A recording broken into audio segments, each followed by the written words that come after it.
The gunshot echoed through the empty streets of Parowan, Utah territory, sending a flock of startled crows into the darkening sky as Meredith Vaughn stumbled into the small wooden church at the edge of town. Blood trickled down her arm where the bullet had grazed her, but it was the least of her concerns as she frantically barricaded the church door with a wooden pew, her breath coming in ragged gasps. The year was 1877, and the frontier town of Parowan was still young enough that law was more suggestion than reality. The setting sun cast long shadows through the stained glass windows, painting Meredith's pale face with patches of blue and red as she searched desperately for somewhere to hide. Her once fine dress was torn and muddied, her dark hair falling loose from its pins, and her eyes darted wildly around the empty church. "You worthless whore!" The shout from outside made her flinch, and she recognized the slurred voice of Warren Prescott, the man who'd promised to be her husband just hours earlier before revealing his true nature. "You think you can run from me? I own everything in this town, including you." The heavy thud of boots on the church steps sent Meredith scrambling toward the altar. With nowhere else to go, she ducked behind the pulpit and pressed herself into the shadows, praying that the darkness would conceal her. The bullet wound stung, but fear numbed the pain as she held her breath, listening to Warren's drunken curses as he pounded on the church door. "I know you're in there." His voice was closer now, the door shuddering under his weight. "When I find you, I'll teach you what happens to worthless women who try to run." Meredith closed her eyes, tears streaming down her face. She'd only arrived in Parowan 3 weeks ago, answering an advertisement for a mail-order bride after her parents died, leaving her with nothing in Chicago but debts and unwanted advances from her father's business partner. Warren had seemed kind in his letters, promising a good life in the growing town where he owned the largest saloon. The reality had been far different. The church door splintered, and Warren's heavy footsteps echoed on the wooden floor. Meredith pressed herself deeper into the shadows, silently reciting the prayers her mother had taught her as a child. She hadn't expected an answer, but one came in the form of another set of footsteps, lighter, steadier, entering the church from the side door. "I believe you've had enough to drink tonight, Prescott." The voice was deep and calm, with a slight drawl that marked the speaker as a man from somewhere far south of Utah. Meredith risked a glance around the pulpit. In the fading light, she could make out the silhouette of a tall man standing in the doorway, the brim of his cowboy hat pulled low over his face, one hand resting casually on the holstered pistol at his hip. "This ain't your business, Blackwell," Warren slurred, turning toward the newcomer with unsteady steps. "That woman is my property. Cost me good money to bring her here." "I don't see anyone's name branded on any woman in this territory," the stranger replied, taking a step forward. The last rays of sunlight illuminated his face, strong-jawed, tanned from long days under the western sun, with eyes that seemed to take in everything at once. "Why don't you head back to your saloon before you do something you'll regret come morning?" Warren's hand moved toward his gun, but the cowboy was faster, drawing and aiming in one fluid motion. "I wouldn't." For a tense moment, the only sound in the church was Warren's heavy breathing and the distant call of nightbirds outside. Then, with a string of curses, Warren backed toward the door. "This ain't over," he spat. "That woman's worthless anyway. Let her be your problem." The door slammed behind him, and silence fell over the church. Meredith remained frozen behind the pulpit, unsure if this new man represented safety or another danger.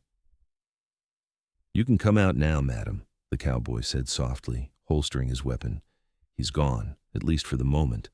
Meredith hesitated, then slowly rose to her feet, wincing as the movement pulled at her injured arm. The cowboy's eyes widened when he saw the blood staining her sleeve. "You're hurt," he said, approaching carefully as one might approach a wounded animal. "My name's Noah Blackwell.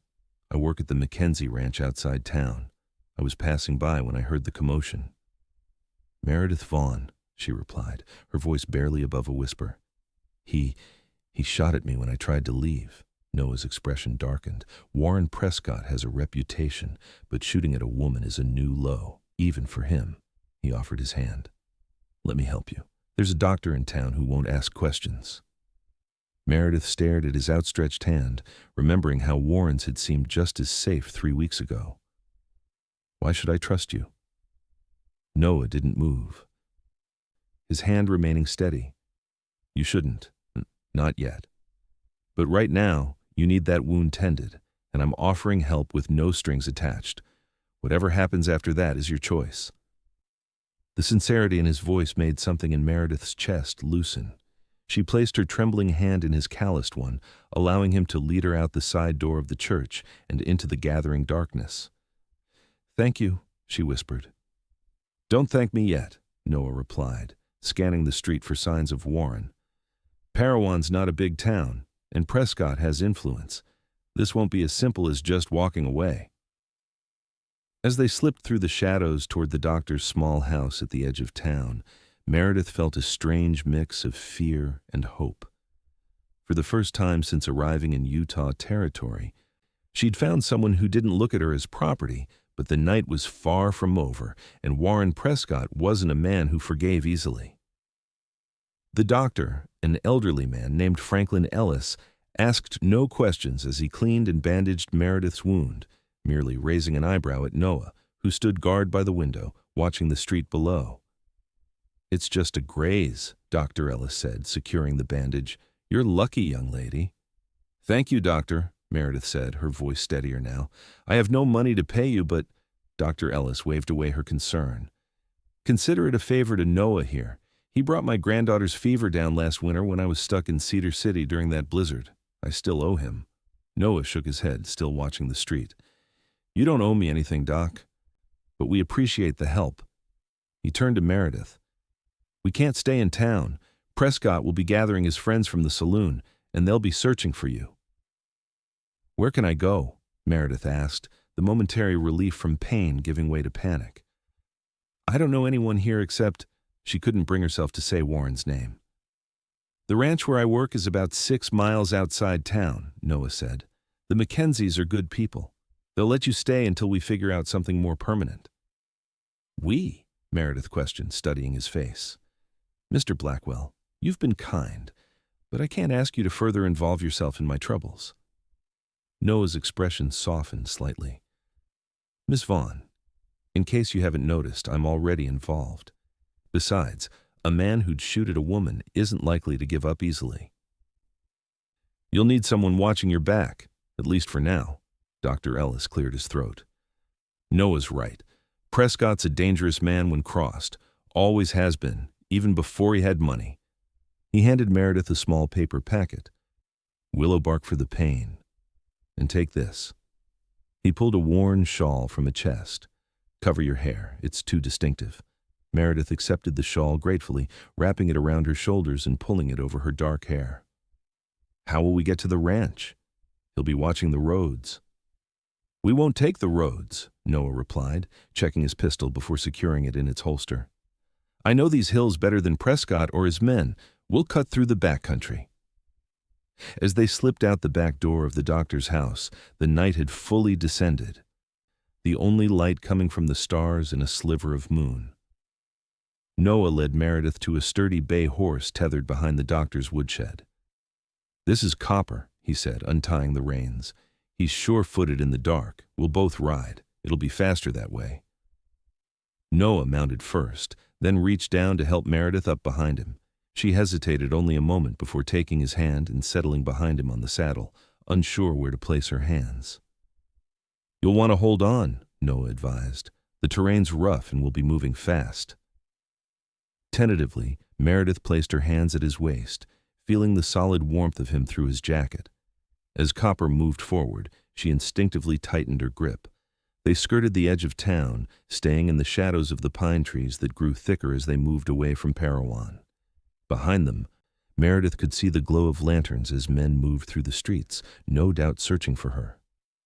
He won't give up, will he? She whispered. Not tonight, Noah replied, guiding Copper up a steep path that Meredith would never have noticed in the darkness. But men like Prescott have short memories when it comes to things that don't profit them. If we can keep you hidden for a while, he might find another distraction." They rode in silence after that, the only sounds the rhythmic hoofbeats of copper and the occasional call of a night bird. Meredith found herself leaning more heavily against Noah's back as exhaustion and the events of the day caught up with her.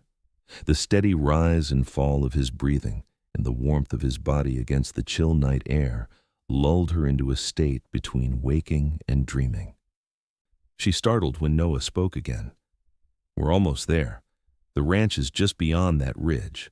Meredith straightened, realizing she'd been practically slumped against him. "I'm sorry," she said, embarrassed. "I didn't mean to." "No apologies needed," Noah interrupted gently.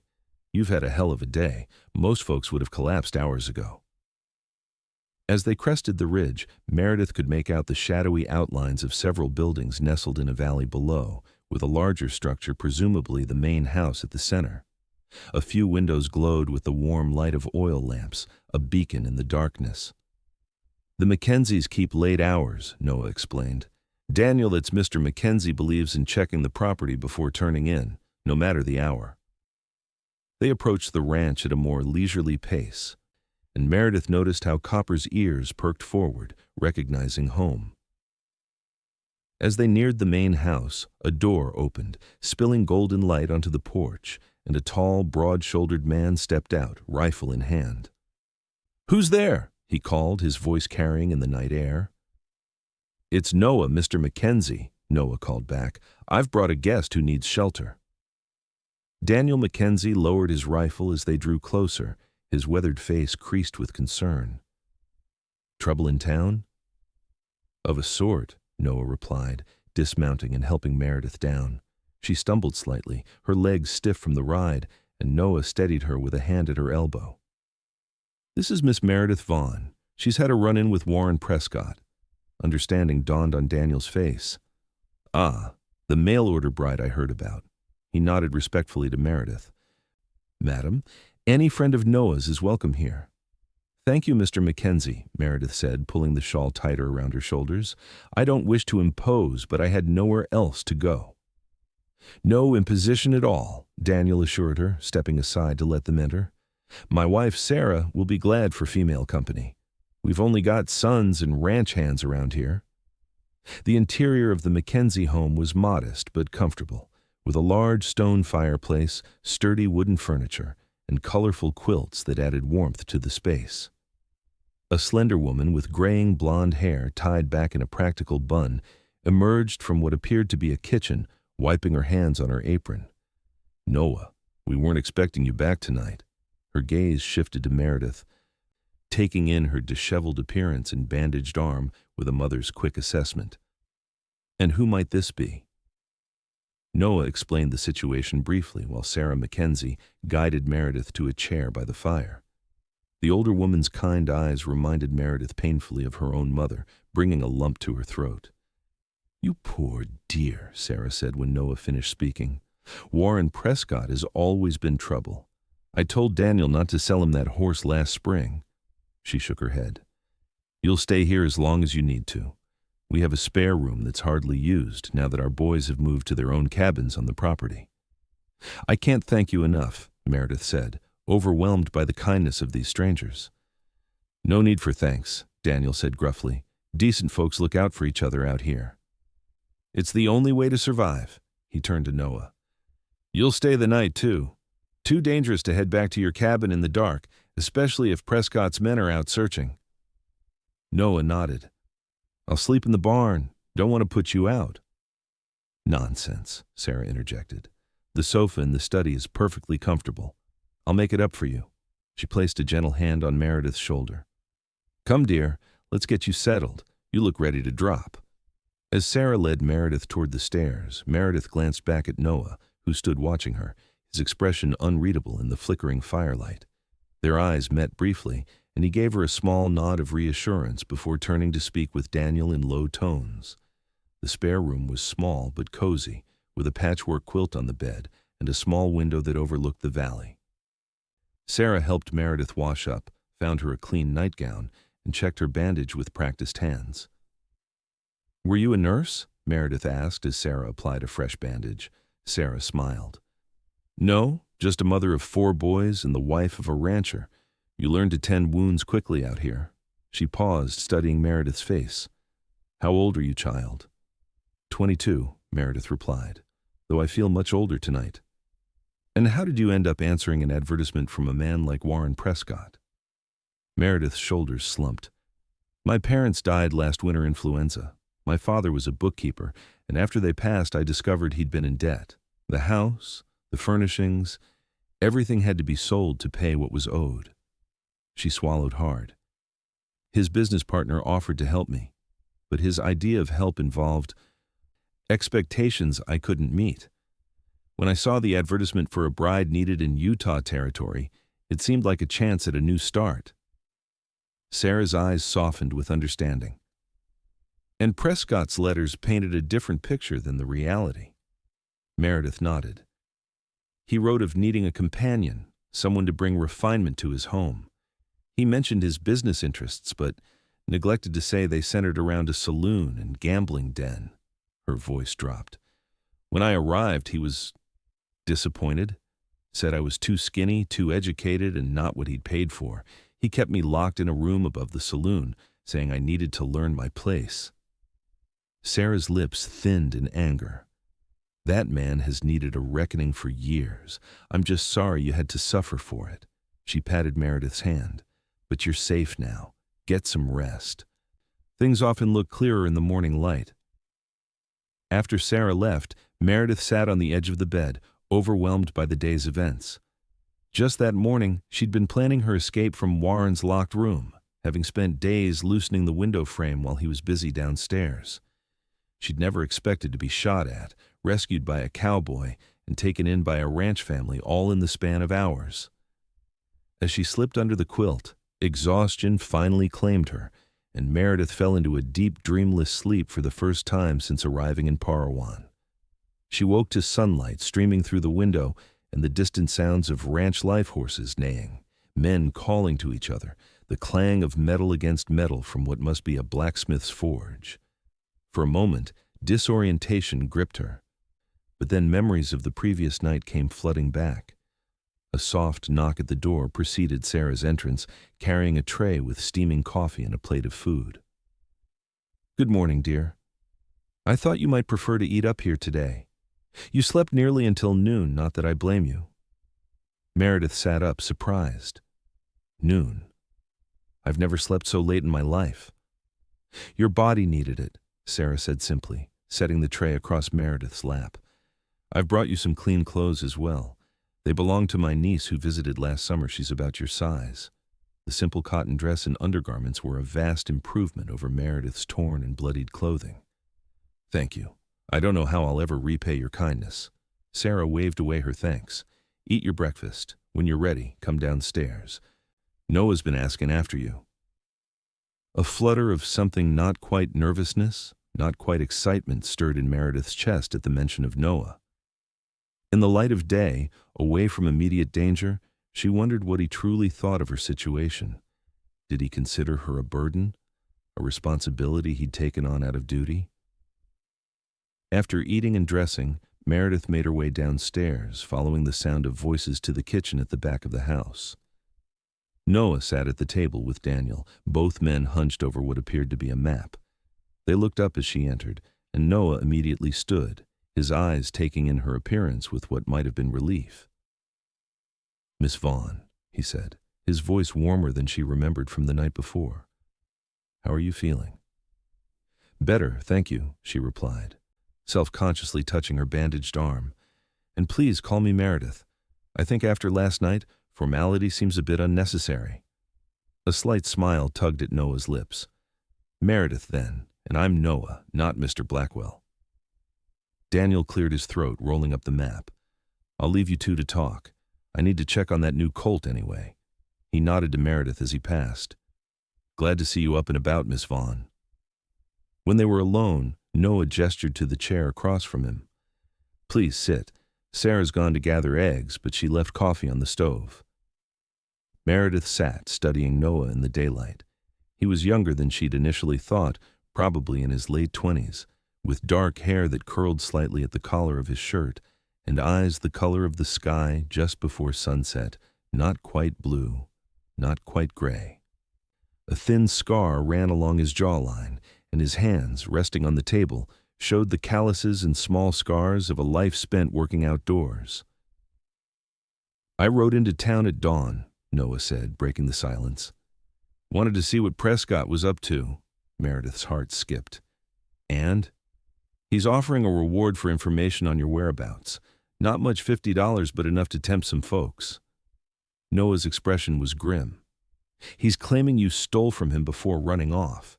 Anger flashed through Meredith. "That's a lie. The only thing I took was the clothes on my back, and those were mine to begin with." "I believe you," Noah said calmly, "but it gives him a reason to pursue you that sounds better than the truth. No one would question a man going after a thief, but a man hunting down a woman who refused him? That might raise eyebrows, even in a place like Parowan." Meredith's shoulders slumped. "So I'm still not safe." "Not in town, no. But the Mackenzies aren't well liked by Prescott, something about a land dispute years back, so he's unlikely to come looking here." Noah poured her a cup of coffee, sliding it across the table. "And most folks around here mind their own business. As long as you stay on the ranch for a while, you should be safe enough." "And then what?" Meredith asked, wrapping her hands around the warm cup. "I can't hide forever. I have no money, no family to return to." Noah was quiet for a moment, studying her face. "What did you do before coming west?" "I assisted my father with his bookkeeping business. I'm good with numbers, and I can write a fair hand." She took a sip of coffee. "I was also teaching piano to neighborhood children for extra money after my mother died." "Educated then," Noah remarked. "That's not common out here." "Warren thought it made me uppity," Meredith said bitterly. "He said educated women were worthless as wives because they thought too much and obeyed too little." Noah's expression darkened. Prescott wouldn't recognize a woman's worth if it was branded on his hide. He leaned forward slightly. "There's a school being built in Cedar City, about 20 miles south. They'll need a teacher come fall. It's far enough from Parowan that Prescott's influence doesn't reach."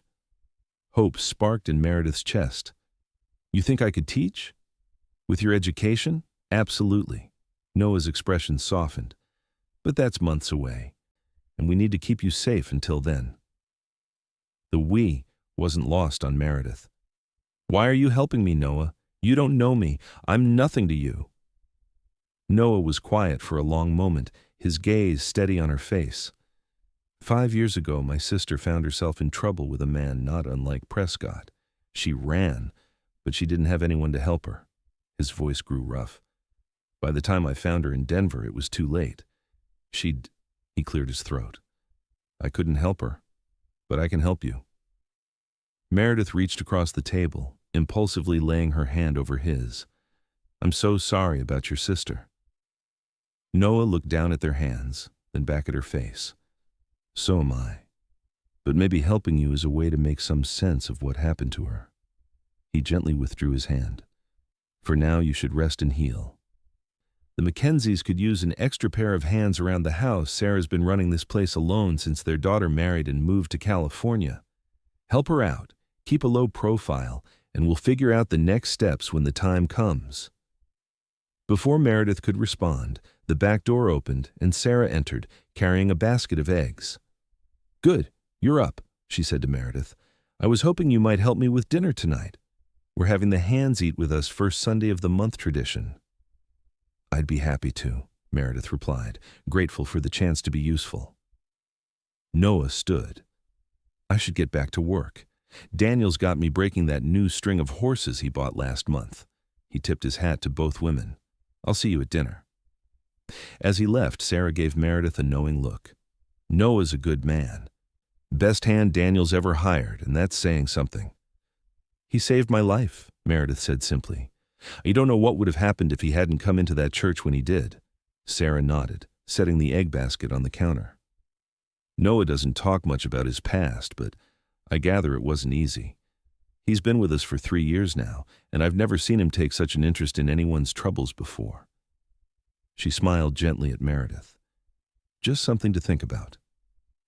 The days that followed fell into a peaceful rhythm that soothed Meredith's frayed nerves. She helped Sarah with household tasks, learned to make bread in the ranch's outdoor oven, and spent evenings on the porch watching the sunset paint the Utah mountains in shades of gold and purple. The Mackenzies treated her like family, and the ranch hands tipped their hats respectfully when they passed. Noah was a constant, if somewhat distant, presence. He worked from dawn until dusk, breaking horses, mending fences, and doing the 100 other tasks required to keep a ranch running. Occasionally, Meredith would bring him water or lunch, and they would talk briefly about the weather, the horses, or news from town, which Noah still visited every few days to check on Prescott's movements and gather supplies. A week passed, then 2. Meredith's arm healed, leaving only a small scar as a reminder of that terrifying night. She began to feel useful, even teaching Daniel and Sarah's youngest granddaughter her letters when the child visited with her parents from their homestead 5 miles away. It was on a warm afternoon in late May, nearly 3 weeks after her arrival at the Mackenzie Ranch, that Meredith found herself alone by the small creek that ran through the property. She had finished helping Sarah with the laundry and had wandered downstream, enjoying the solitude and the gentle gurgle of water over stones. The sound of approaching hoofbeats made her tense momentarily, but she relaxed when she saw it was Noah, riding Copper back from the north pasture. He dismounted when he saw her, leading the horse to drink from the creek. "Afternoon," he greeted, removing his hat to wipe his brow. The gesture ruffled his dark hair, making him look younger, less guarded. "Sarah mentioned you might be down here." "I finished the washing early," Meredith explained, suddenly conscious of her rolled-up sleeves and bare feet dangling in the cool water. "It seemed a shame to waste such a beautiful day indoors," Noah nodded, settling on a rock near her. "It is that." He was quiet for a moment, then said, "I went into town yesterday. There's news." Meredith's heart quickened. "About Warren?" "Yes. It seems he's gotten himself in trouble with some gamblers from Salt Lake City, lost a significant amount of money that wasn't his to lose." Noah's expression was carefully neutral. "He's selling the saloon and heading to California, left 2 days ago." The relief that washed over Meredith was so intense she felt lightheaded. "He's gone?" "Just like that." "Just like that," Noah confirmed.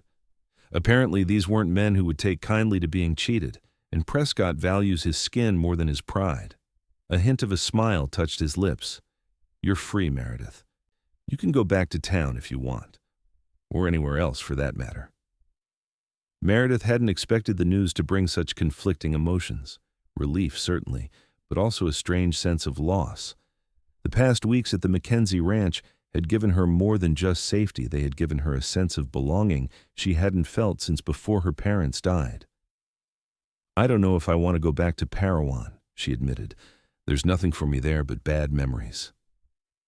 Noah nodded, picking up a flat stone and skipping it across the creek. "Remember that teaching position in Cedar City I mentioned? I rode down there last week to inquire. They're still looking for someone to start in September." He glanced at her. "I may have mentioned that I knew a qualified young woman who might be interested." Meredith stared at him, surprised by his initiative. "You did that for me?" Noah shrugged, but there was a hint of color on his cheekbones that hadn't been there before. "Seemed like something you'd be good at.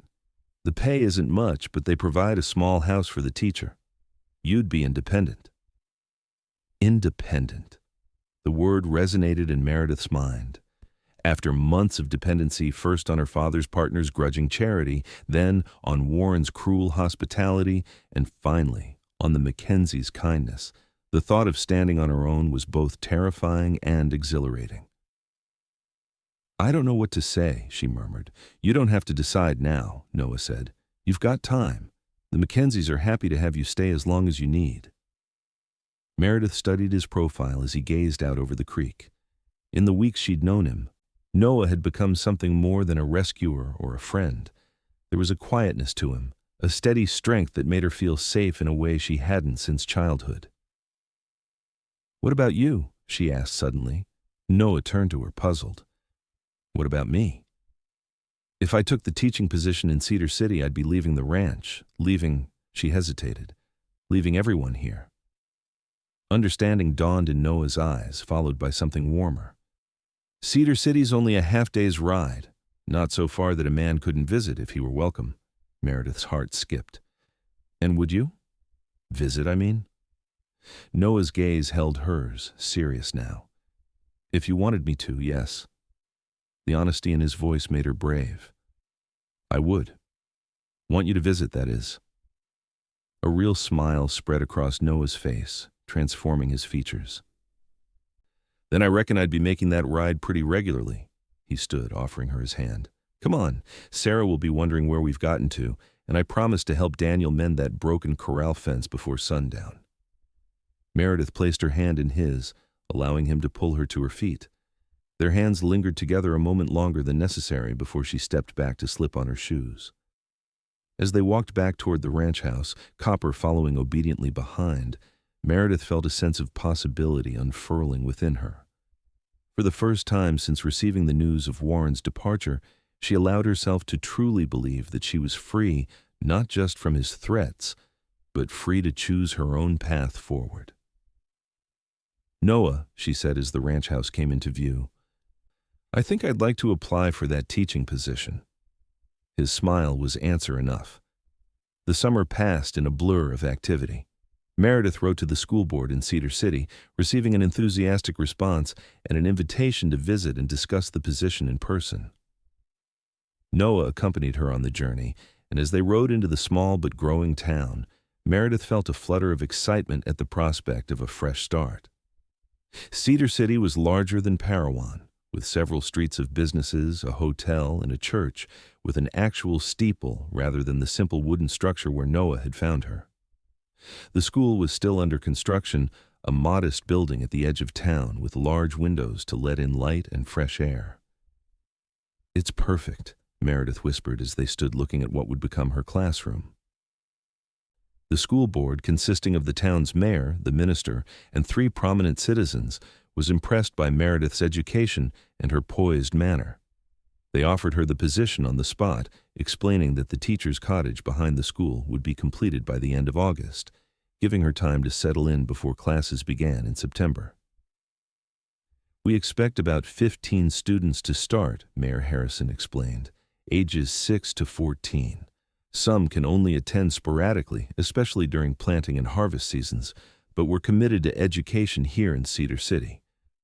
I'll do my very best for them, Meredith promised, hardly able to contain her excitement.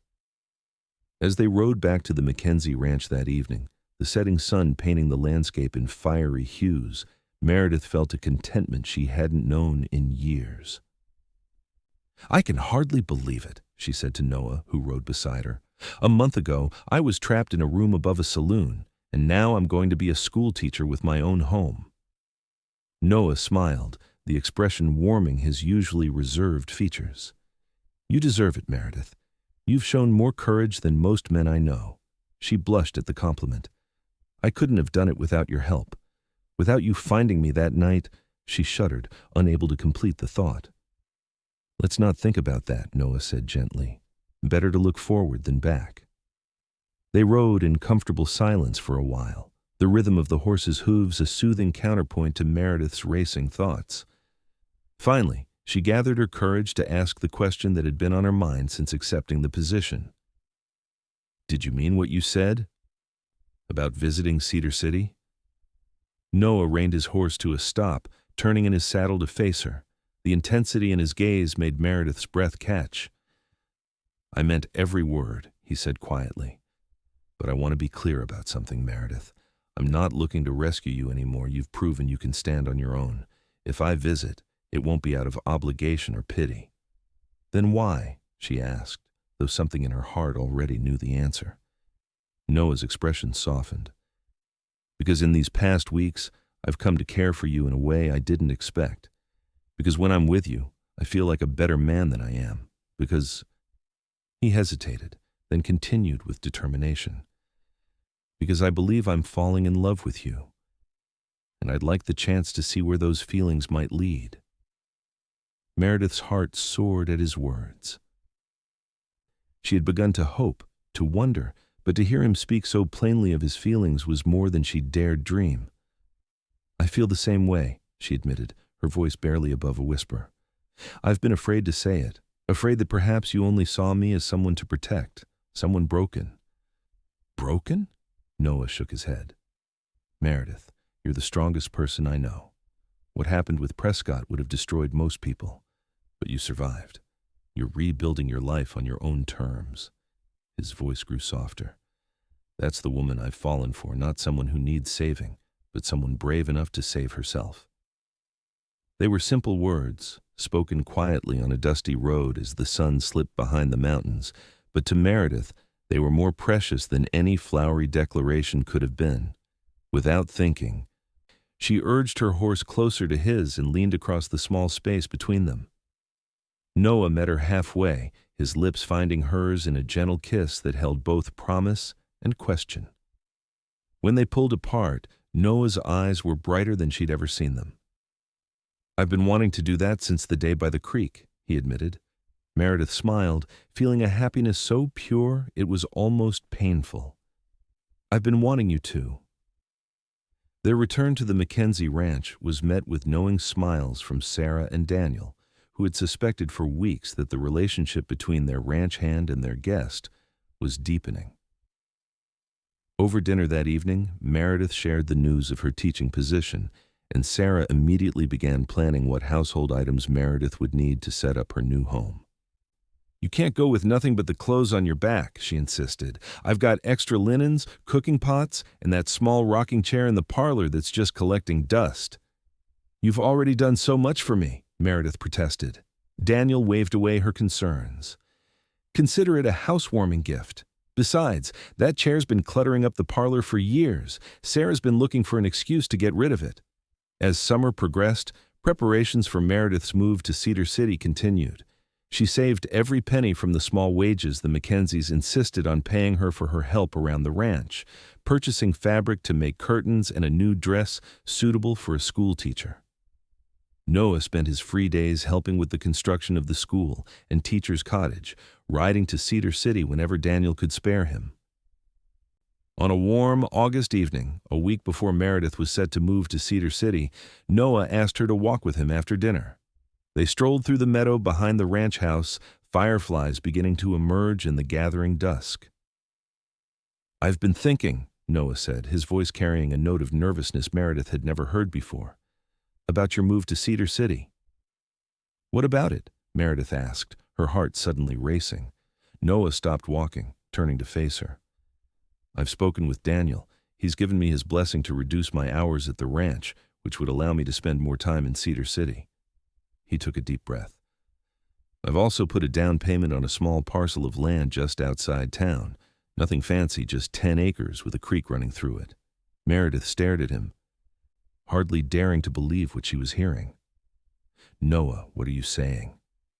He took her hands in his eyes earnest in the fading light. "I'm saying that I love you, Meredith. I know it's fast, we've only known each other for a few months, but I've never been more certain of anything in my life." His thumbs traced gentle circles on the backs of her hands. "I'm not asking you to give up your independence or your teaching position. I would never want that. But I am asking if you might consider a future where we build something together in whatever way makes sense for both of us." Tears sprang to Meredith's eyes, but they were tears of joy, not sadness. "Are you proposing to me, Noah Blackwell?" A smile broke across his face. "I suppose I am, though I'm making a mess of it. I had a whole speech planned." Meredith laughed, the sound bright in the twilight air. "I don't need speeches, I just need you." "Is that a yes?" Noah asked, his voice hopeful.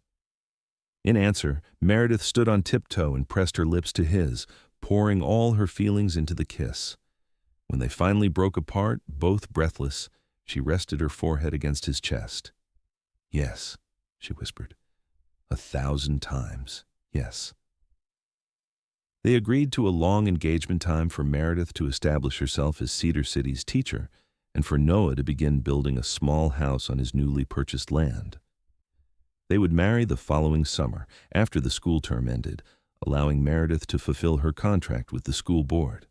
The news was met with joy at the Mackenzie Ranch, with Sarah immediately offering to host the wedding.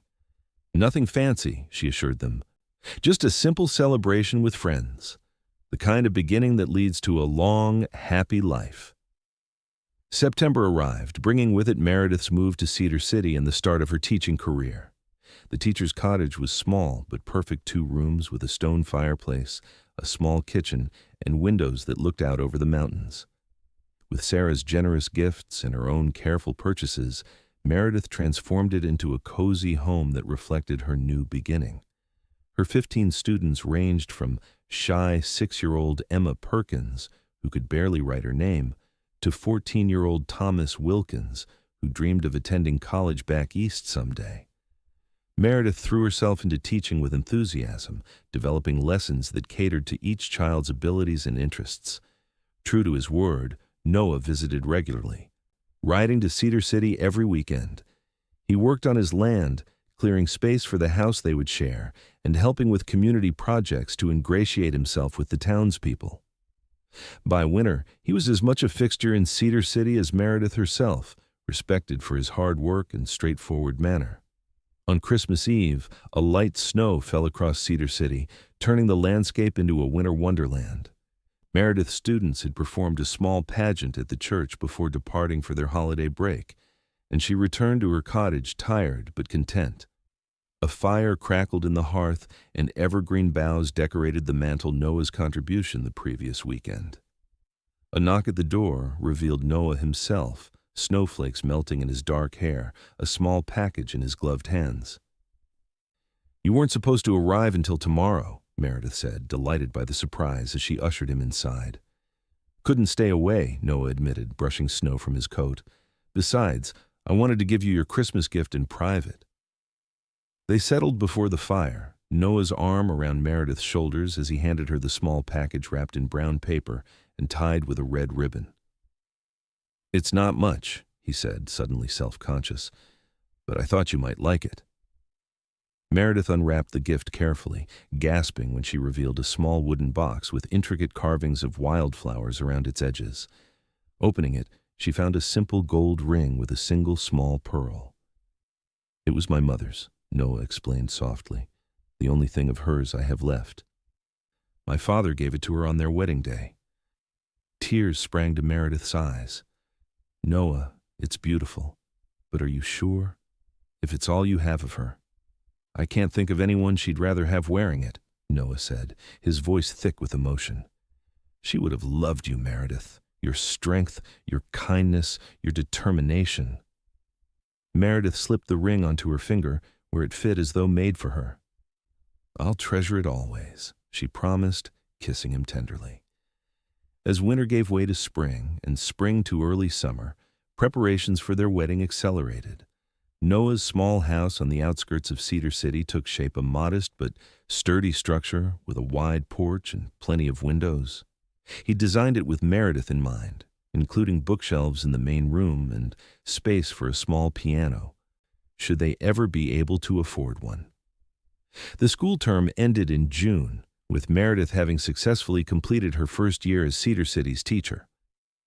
The school board enthusiastically renewed her contract for the following year, with the understanding that she would be returning as Mrs. Blackwell rather than Miss Vaughn. Their wedding day dawned clear and bright, the Mackenzie Ranch decorated with wildflowers and ribbons for the occasion. Guests arrived from both Parowan and Cedar City families of Meredith students, Noah's fellow ranch hands, and the friends they'd both made over the past year. Sarah had helped Meredith sew a simple but elegant wedding dress of ivory cotton, adorned with lace at the collar and cuffs. As she stood in the Mackenzies' spare room, looking at her reflection in the mirror, Meredith could hardly believe the transformation from the terrified woman who'd hidden in a church nearly a year earlier to the confident bride she now saw. A soft knock at the door preceded Sarah's entrance. "It's time, dear," she said, her eyes misty with emotion. "Noah's waiting for you under the cottonwood tree." Meredith took a deep breath, smoothing her hands over her dress. "I'm ready."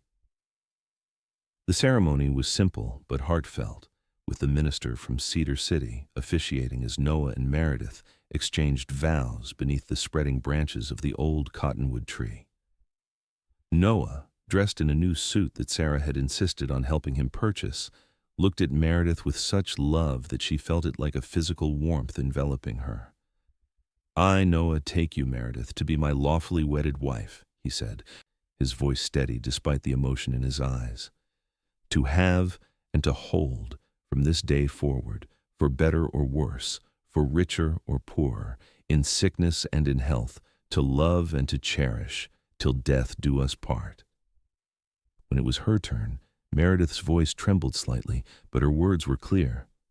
"I, Meredith, take you, Noah, to be my lawfully wedded husband, to have and to hold from this day forward, for better or worse, for richer or poorer, in sickness and in health, to love and to cherish, till death do us part." The ring Noah placed on her finger was a simple gold band to complement her mother's pearl ring, which had become her engagement ring. As the minister pronounced them husband and wife, Noah leaned down to kiss her, sealing their vows with a tenderness that brought tears to Meredith's eyes.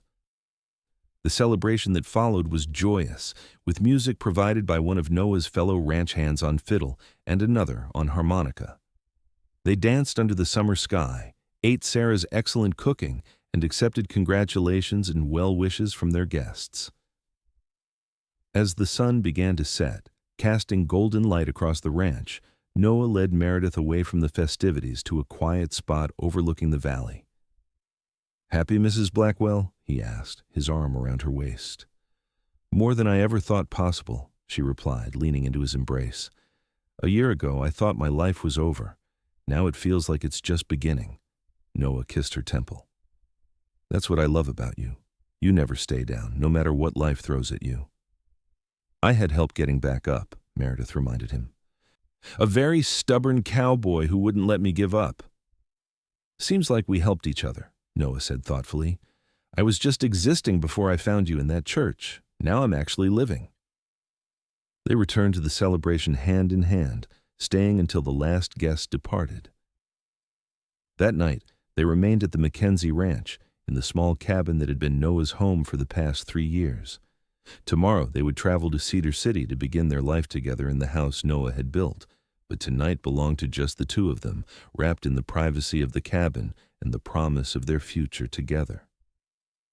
The years that followed brought both joy and challenges.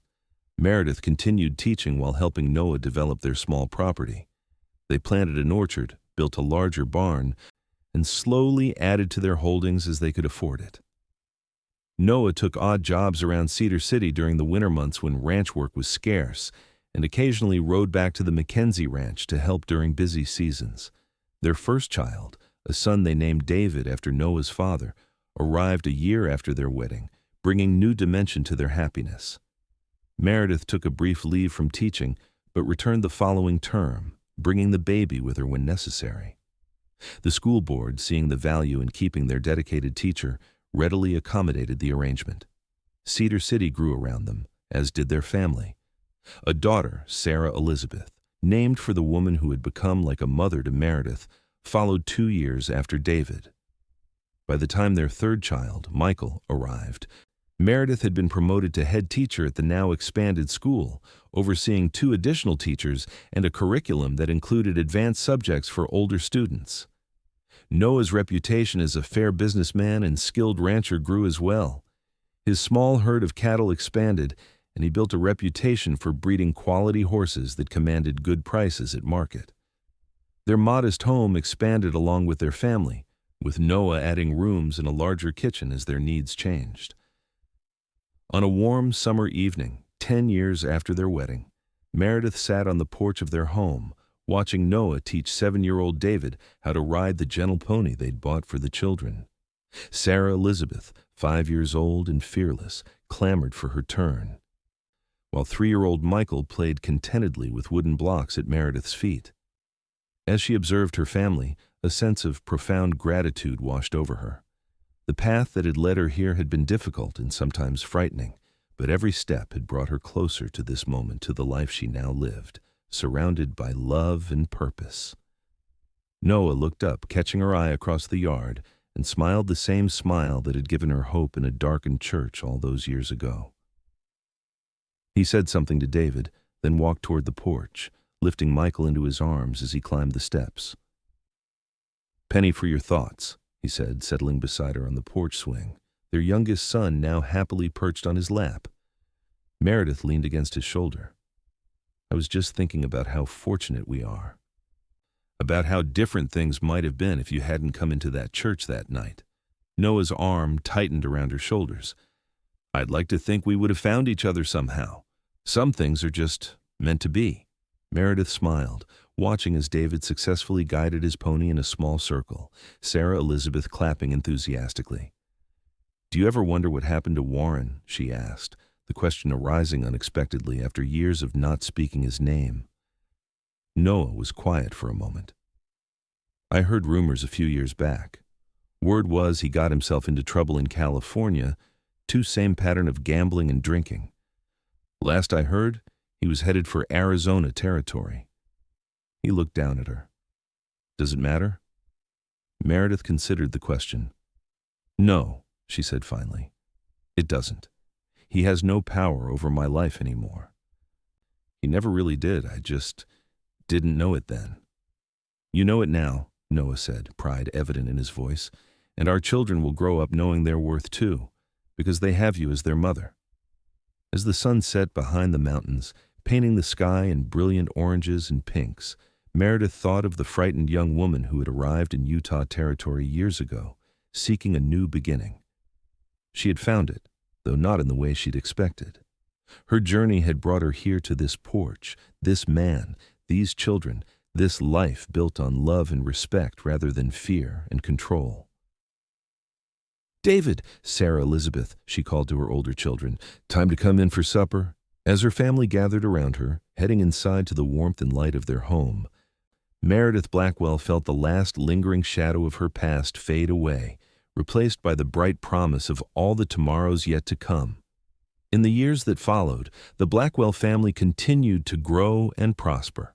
Noah expanded their ranch operations, eventually purchasing the adjacent property when their elderly neighbor decided to move east to live with his daughter. Their herd grew, as did their reputation for quality livestock. The small orchard Meredith had started in their first year of marriage now produced enough fruit to sell at market, providing additional income during harvest season.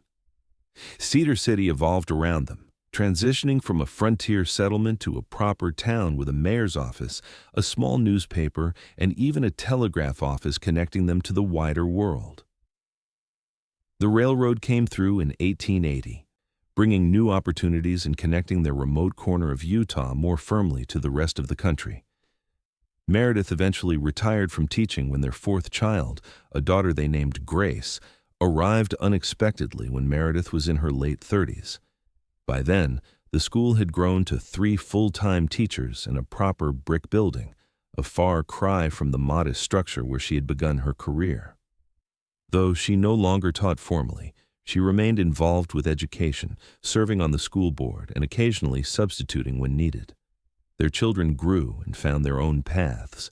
David, the eldest, inherited his father's way with horses and his mother's head for figures, eventually taking over much of the ranch management as Noah grew older. Sarah Elizabeth, always independent and outspoken, surprised no one when she announced her intention to attend college back east, returning years later as one of the first female doctors to practice in the territory. Michael found his calling in law, studying in Salt Lake City before returning to establish a practice in Cedar City. Grace, the youngest, had her mother's gift for teaching and eventually took a position at the same school where Meredith had begun. Through it all, the foundation of love and respect that Noah and Meredith had established in their early days together remained unshaken. They weathered droughts that threatened the ranch, economic downturns that made money tight, and the ordinary challenges of raising 4 strong-willed children. But they faced each challenge together, drawing strength from each other and from the knowledge that they had overcome far worse in their younger days. On their 30th wedding anniversary, their children and grandchildren gathered at the ranch for a celebration. The small house Noah had built had expanded over the decades into a comfortable family home surrounded by productive fields and pastures. As evening fell, Noah found Meredith standing alone on the porch, watching the sunset, just as she had done so many times over the years. 30 years, he said, coming to stand beside her, his hair now silver at the temples, but his eyes still bright with the same love she'd first seen in them decades ago. If you'd told me when I walked into that church and found you hiding that we'd be standing here 30 years later, surrounded by our children and grandchildren, I'm not sure I would have believed it, Meredith smiled, leaning into his embrace. At 52, she was still beautiful to him, the lines around her eyes and mouth only adding character to the face he woke up to every morning. I certainly wouldn't have believed it, she admitted. I was just hoping to survive the night. Noah's arm tightened around her. You did more than survive, Meredith. You thrived. We both did. From inside the house came the sounds of their family. David's deep laugh, Sarah Elizabeth's animated voice as she told a story, Michael gently correcting one of his children, and Grace's sweet singing as she played with her new baby. The sounds of the life they had built together, brick by brick, year by year. Do you remember what Warren called me that night? Meredith asked quietly. Worthless. He said I was worthless. Noah turned to face her fully, taking both her hands in his. He couldn't have been more wrong. You, Meredith Blackwell, are the most valuable treasure I've ever found, and finding you in that church was the best thing that ever happened to me. Meredith reached up to touch his cheek, her heart full of the love that had sustained them through 3 decades together. And to me, she whispered, rising on tiptoe to kiss him gently. As the last rays of the sun slipped behind the mountains, painting the sky in shades of gold and purple, they stood together on the porch of the home they had built, surrounded by the legacy of their love, a legacy that had begun on a frightening night long ago when a desperate woman had sought refuge in a church, and a compassionate cowboy had discovered her hiding there, running from the man who had called her worthless. But worthless she was not. She never had been. And in Noah Blackwell's arms, in the life they had created together, Meredith had found her true worth not in another person's validation, but in her own courage to build the life she deserved, with the man who had seen her value from the very beginning.